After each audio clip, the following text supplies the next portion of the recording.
In 2005, a member of the UFO threat list conveyed secret information pertaining to a secret exchange program that occurred between the years of 1965 and 1978.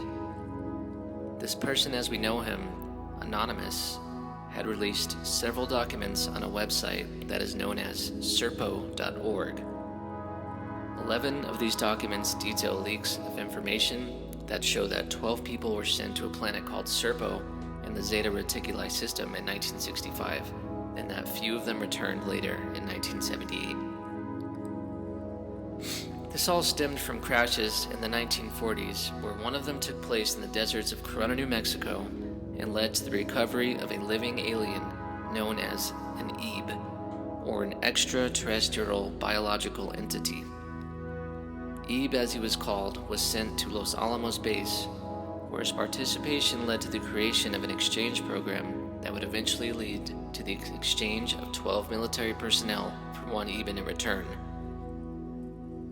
This EEB could not talk with his alien anatomy at first, but was fitted with a surgical device that enabled him to vocalize instructions for using the communications device in his downed spaceship that was also recovered.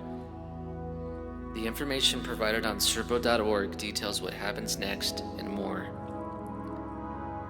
12 people met as a designated landing site that would board them and their supplies on a two-way trip 39 light years across space in less than 9 months due to wormhole physics that the Ebens had invented.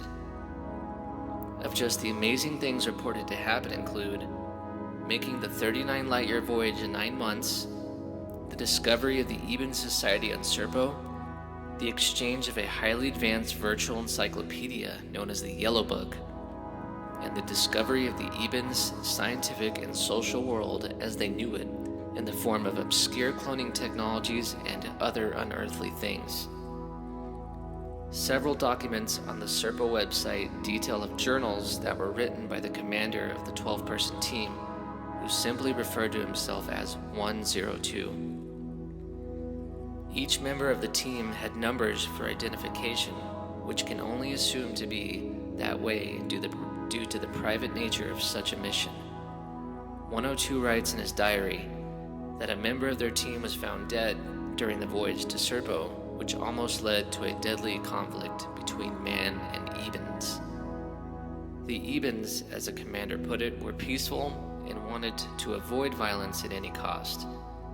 It is also in 102's diary that he comes to the conclusion, through the help of his team, that the ship that they were traveling on used antimatter propulsion, which was powered by a stable form of element 115. The team eventually makes it to Serpo, and they document that Serpo has 2 suns and is very hot with no true darkness for sleeping at night. One of the stranger things is that the Ebens, albeit sophisticated with their flying technology, chose to live in small hut-like buildings and did not even use air conditioning. There were male and female Ebens, and even aliens of completely different origin and species on planet Serpo.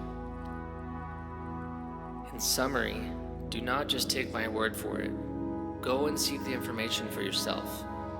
The lover of science fiction in me wants these diary entries to be real, and for the documents provided on the website to be authentic, but overall, I am just sure of one thing. There may be falsehood in this story, but I believe, according to what I have read, that there is some truth, and any small bit of truth is worth it for me. Thanks for watching.